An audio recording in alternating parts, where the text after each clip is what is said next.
Rebonjour, bienvenue à tous sur ma chaîne. J'espère que vous avez passé un magnifique week-end. Du moins, j'espère qu'il a été riche en émotions positives. J'espère que vous avez pu accomplir les projets que vous vous étiez fixés pour cette semaine et tout ça. Moi, j'ai passé, enfin bref, je vais pas revenir sur les détails et puis tout ça. Mais bon, disons que la semaine a bien commencé et que on remercie le Seigneur pour le souffle de vie et tout ce qui fait de bien. Et donc, je reviens cette nouvelle semaine. J'ai été très productive, je trouve, sur ma chaîne depuis un mois. Donc, je reviens cette semaine avec un sujet. Attendez, quand je fais les sujets sérieux comme ça, je porte les lunettes. Donc, un abonné vient de me suggérer un sujet que je ne sais même pas pourquoi, que moi, ça ne m'avait jamais traversé l'esprit, alors que c'est l'une des premières choses que les gens veulent savoir quand tu dois déménager dans un nouveau pays, nanana. Donc, il m'a demandé de parler, en fait, de la criminalité au Canada, de la police, des violences policières, de la discrimination policière envers les Noirs et tout ça, nanana, un peu comme on voit partout aux États-Unis, là, le Black Matter Lives, Black Matter Lives et tout ça. Et donc, je vais pas parler de la sécurité ou l'insécurité ou la criminalité au Canada parce que je ne vis pas dans tout le Canada. J'ai vécu 7 ans à Montréal et là, je viens récemment de déménager dans une autre ville, mais je suis toujours dans la province de Québec. Et donc, moi, je vais prendre vraiment mon ressenti. Je vais prendre mon ressenti et ensuite je vais comparer un peu avec ce qui m'a été donné de voir quand je regarde les informations et tout. Si je devrais comparer le Canada aux États-Unis, je dirais qu'il n'y a pas photo. Il n'y a pas photo dans le sens où, d'ailleurs, est-ce que j'ai encore besoin que la voiture ici soit allumée? Il n'y a pas photo dans le sens où moi, je suis allée 4 fois à New York. Et je peux vous dire qu'en dehors de l'excitation, le fait d'être aux États-Unis et tout ça, je n'arrêtais pas de le dire dans les vlogs que j'ai fait, tu sens la violence. Enfin, moi, personnellement, je sentais l'insécurité quand je me baladais dans les rues de New York. Surtout, la dernière fois que je suis partie à Brooklyn. Non, c'était l'avant-dernière fois que je suis partie, j'étais à Brooklyn parce que ma cousine habitait encore à Brooklyn, là. Et donc, je marchais. Même au Cameroun, à Yaoundé, je n'ai jamais eu autant peur de marcher dans une rue et de sentir l'insécurité. C'est-à-dire que je suis noire. Je vois des noirs moi-même dans un coin. Mais j'ai plus peur des noirs là que si j'avais croisé un blanc. Tellement je me sentais en insécurité dans le quartier où ma cousine habitait. Et les gens sont tellement violents, agressifs. À New York, précisément, c'est tout le monde qui crie. Les gens sont agressifs de nature. Donc, ils sont d'abord agressifs avant d'être autre chose. À Montréal, ce que j'ai beaucoup aimé, je n'ai jamais vraiment ressenti l'insécurité. C'est vrai qu'il y a des quartiers à Montréal. Et là, je vais vraiment parler de quartiers parce que moi, je suis vraiment restée à Montréal. Il y a des quartiers où, quand tu dis même à quelqu'un que tu pars visiter les appartements pour réfléchir à habiter là-bas, on te dit... Le premier quartier où j'ai habité, non, c'était même pas le premier quartier parce que quand je suis arrivée, j'étais chez ma tante. Quand je suis arrivée chez ma tante, ce quartier-là avait la réputation que tous ceux qui habitent là-bas sont sur le bien-être social. Donc, c'est des gens à qui le gouvernement envoie de l'argent à chaque mois. Là, on t'aide à vivre et tout. Et c'était un quartier réputé pour les nouveaux immigrants. Maintenant, ça a changé. Ça devient comme un coin pour les nouveaux bobos. Après ça, j'ai habité dans un coin avec les sorciers avec qui j'ai vécu là. Bon, là, je peux pas trop dire. Il n'y avait pas vraiment trop d'insécurité. Si, on avait tué quelqu'un. Il y avait eu un cri. Bref. C'est pas parce que je dis que le Canada est sécu qu'on ne tue pas aussi les gens ici. Hein. On tue les gens. Hein. Je vous dis d'abord ça. On agresse. Il y a les assassinats, il y a les gangs de rue, il y a la drogue. Donc, il y a les gangs qui se font les guerres. Un peu comme vous voyez à la télé là. Donc, après ça, j'ai habité dans un quartier. J'étais donc à Hochelaga, Maisonneuve, du côté de P9. Et ce quartier-là, surtout le coin où j'habitais, non, il y avait que les drogués. À proximité, c'était les camés. Donc, des fois, tu arrives au métro, le métro sent les pipis parce qu'il y a les gens qui font pipi là. Tu sens qu'il a pissé sur lui parce qu'il il est déjà trop hypé. Donc, vraiment, je sais pas comment j'ai fait. J'ai habité 5 ans. J'ai habité 5 ans à ce quartier-là, mais j'ai jamais eu aucun problème. Et en 2015, je me rappelle, ça, c'est l'année où je suis tellement sortie Donc, tous les week-ends, j'étais dehors. Si tu m'invitais même mercredi, tu me dis que non, il y a un dehors. J'étais dans le dehors parce que ces années-là, j'ai dit que non, il faut que je sorte. Je dois sortir au maximum. Donc, je rentrais des fois à 3 h du matin sous la neige et je n'ai jamais eu peur. Donc, tu prends les bus de nuit, je marchais comme si c'était mon père qui avait construit le quartier et tout ça. Donc, en général, moi, je me suis sentie très en sécurité à Montréal, dépendamment des quartiers où j'ai vécu. Et c'est vrai qu'il y a quand même la criminalité. Mais moi, honnêtement, je ne trouve pas qu'elle est plus élevée qu'ailleurs, qu'aux États-Unis, par exemple. Donc, après ça, maintenant, dans les crimes, est-ce que il y a une certaine discrimination policière envers les Noirs et tout ça? Je dirais que très récemment, dans le journal de Montréal, il y a eu un article qui est paru sur la police, comme quoi la police fait du profilage racial. Profilage racial dans le sens que, ben oui, quand tu es noir, tu sais, délit de faciès, parce que tu es noir, on va tout te checker un peu plus, nanana. Et voilà, donc moi j'ai vécu une expérience en 2000, c'était en quelle année là? En 2016, ouais c'était en 2016. Été 2016, je sors de boîte de nuit. J'étais allée en boîte de nuit avec des amis et donc on sort de boîte, mon ami, enfin bref, cette personne qui me raccompagnait ce jour-là chez moi avait bu. Il avait bu, mais c'est quelqu'un qui savait au Cameroun, les gens ont l'habitude de boire et de prendre le volant, de supporter l'alcool. Donc moi, mon père fait souvent ça. Donc je ne m'inquiétais pas, je savais que non, même quand cette personne-là boit, il est capable de me ramener chez moi. Donc, on sort de boîte de nuit, il démarre à peine la voiture. On n'a même pas eu le temps de dépasser un feu rouge. Oui. La police nous fait garer l'auto. Et donc, le policier qui s'approche lui dit, monsieur, on va faire un contrôle de routine. Est-ce que vous avez bu? Le gars, en bon Camerounais qu'il est, avait le mensonge d'abord dans les veines parce qu'il est d'abord né avec le mensonge. Il dit au policier qu'il a bu un demi-verre de whisky. Alors que je l'ai vu enfiler au moins 3 verres ou 4 verres de Jack Daniel. Hein. Il dit qu'il a bu. Il fait même ça. J'ai bu un demi-verre de whisky. Après, j'ai bu du coca.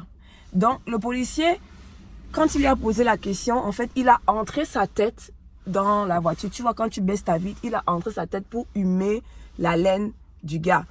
Après, il a dit, bon, on va faire un test d'alcool. On va faire un test d'alcool. Et puis, si jamais ton taux d'alcool n'est pas élevé, moi, je vous laisse repartir. Au cas contraire, je vais vous embarquer, on va aller au poste.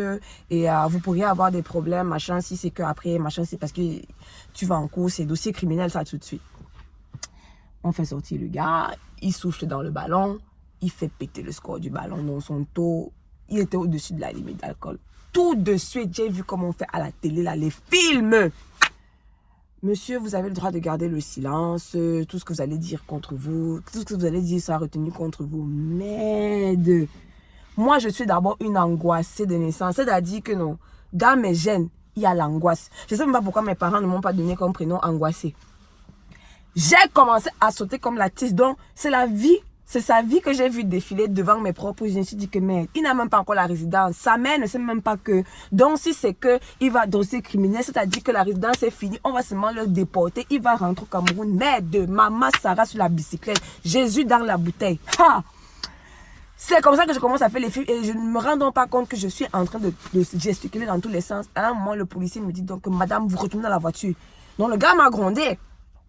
Et à ce moment-là, j'ai commencé à me dire, mais est-ce qu'il va faire comme je vois souvent à la télé là pour les États-Unis, il va sortir là pour dire que comme je sautais là, il a vu qu'il était menacé, il tire sur moi, voilà aussi comment ma famille va pleurer, je vais dire que j'étais où, d'abord je vais me leur dire comment je serais déjà morte. Mais en fait, 150 000 volts de films sont passés dans ma tête. C'est donc comme ça que on l'embarque. On le met dans... Je n'avais jamais... Moi, il n'avait... Donc, c'était seulement à la télé, non. Dans New York, Police District, vous voyez comment on arrête les gens. On lui a mis les menottes. On l'a mis dans la voiture de police.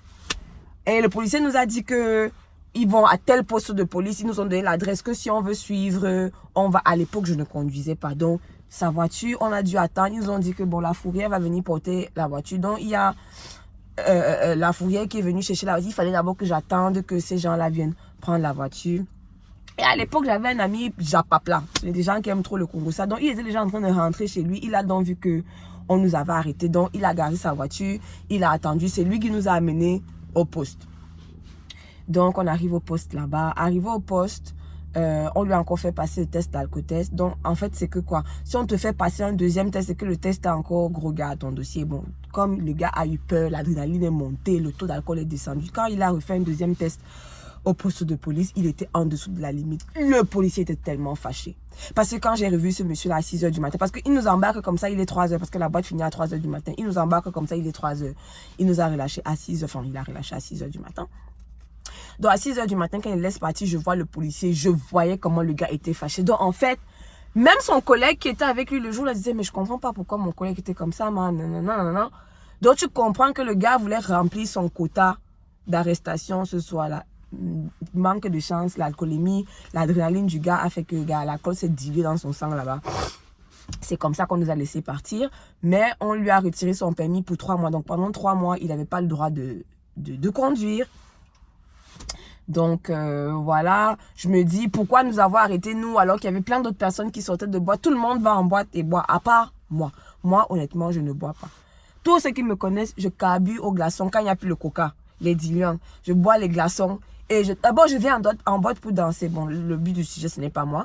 Donc, il y a plein de personnes. Il aurait pu arrêter d'autres personnes. Et il a vu, tu sais, 3 Renois dans une voiture, un gars, 2 nanas. Il s'est dit, bon, je vais faire mon quota avec ceux-là, nanana.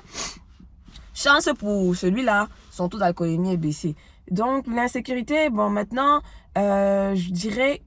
Il y a aussi les affrontements de gangs, tu sais, la drogue, la prostitution, c'est des choses qui rapportent de l'argent depuis la nuit des temps. Donc, il y a des gangs qui s'affrontent à Montréal. Donc, des fois, tu vas rester comme ça, tu vas voir que oui, il y a eu telle fusillade à tel endroit. Et il y a la mafia.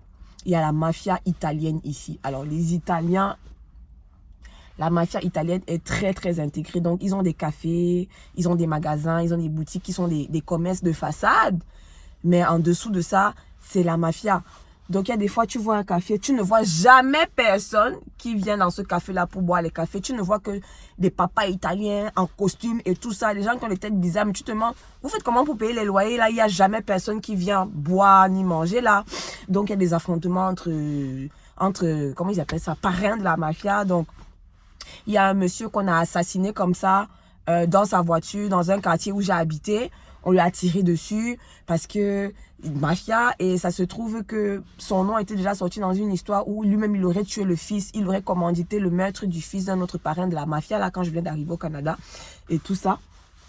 Donc ça fait que criminalité vraiment policière. Moi honnêtement, personnellement, je n'ai jamais eu de problème avec les flics. Au contraire, moi j'ai déjà appelé les flics et je suis déjà allée à la police pour porter plainte contre quelqu'un.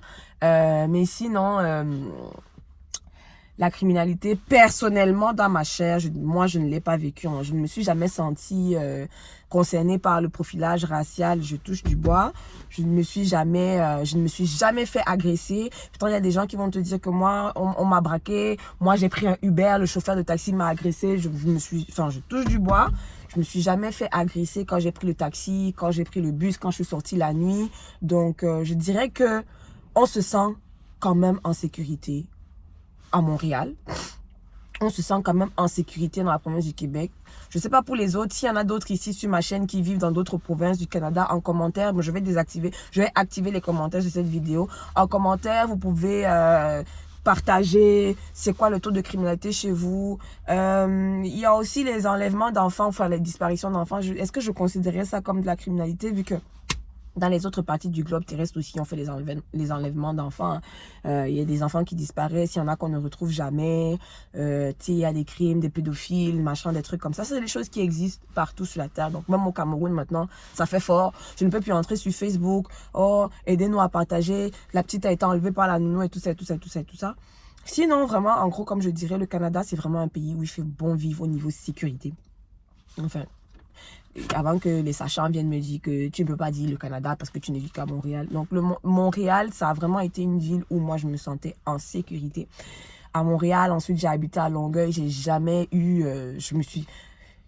à Longueuil, à la limite, moi, j'étais prête à dormir la porte ouverte parce que je me sentais vraiment en sécurité. Parce qu'à Montréal, tu peux moins te permettre ce genre de choses parce que you never know. Je connais quelqu'un, il a garé sa voiture, il n'est pas venu la retrouver le lendemain. Encore que son histoire, je pense avec les pincettes. Mais le quartier aussi où il habitait, Henri Bourassa, Montréal-Nord. Donc, il a garé sa voiture. Bien un jour, il est venu pas la retrouver, sa voiture. Tu comprends? Donc, il y a souvent des petites situations comme ça. Mais discrimination policière, c'est sûr que ça existe. You know? C'est sûr que ça existe. Tu pourrais avoir des gens qui vont te dire, moi, j'ai été victime de ci, moi, j'ai été victime de ça. Ce policier-là, particulièrement, j'ai trouvé qu'il était violent pour rien. Après, il y a sa collègue femme qui est arrivée là. Moi, j'étais agitée. Gars, quelqu'un est déjà stressé parce que tu sais pas. C'est moi, c'est la première fois que je vois qu'on arrête quelqu'un. Et là, vous commencez à me parler comme du n'importe quoi. Bon, je me suis dit, bon, peut-être c'est son travail. Tu sais, les policiers aussi ont peur. C'est des êtres humains. Mais sinon, en dehors de ça, voilà. Moi, je dis, il faut pas avoir peur. Le Canada, vraiment, honnêtement, moi, j'aurais eu plus peur d'aller vivre aux États-Unis, honnêtement. Ceux qui vivent aux États-Unis, je considère que c'est des personnes très fortes. Parce que de ce que je vois à la télé, de ce que j'entends dans les informations, de ce qui m'a été donné de voir quand moi, je suis allée à New York. Je suis allée à New York et je suis allée au Texas. Et Texas, c'était pas la même chose. Bon, encore quand j'étais chez ma cousine et puis là-bas, je voyais pas vraiment beaucoup le monde. C'était elle, je me déplaçais dans sa voiture et tout ça et tout ça. Donc, j'ai pas vraiment vécu ça. Mais New York, à Montréal, je te jure, moi, je sors à 3 heures du matin, j'ai pas peur la nuit. Et avant que j'aie ma voiture, là, je prenais le bus, je sortais de nuit, tu prends le bus, je marchais comme si c'était mon père qui avait construit le quartier. Donc, voilà ce que je peux dire en gros sur la vidéo. Je vais pas continuer, elle est déjà à 16 minutes. Et donc, je vais désactiver les commentaires sur cette vidéo. Donc, pour ceux qui sont dans d'autres régions, dans d'autres villes, vous pouvez laisser un commentaire, partager. Donc, si tu as aimé la vidéo, laisse un pouce bleu. Si tu vas me faire des commentaires désobligeants, je vais supprimer ton commentaire et je vais te bloquer. Avant de te bloquer, je vais aller regarder ton profil. Je vais voir. Et voilà, je vous souhaite une bonne journée.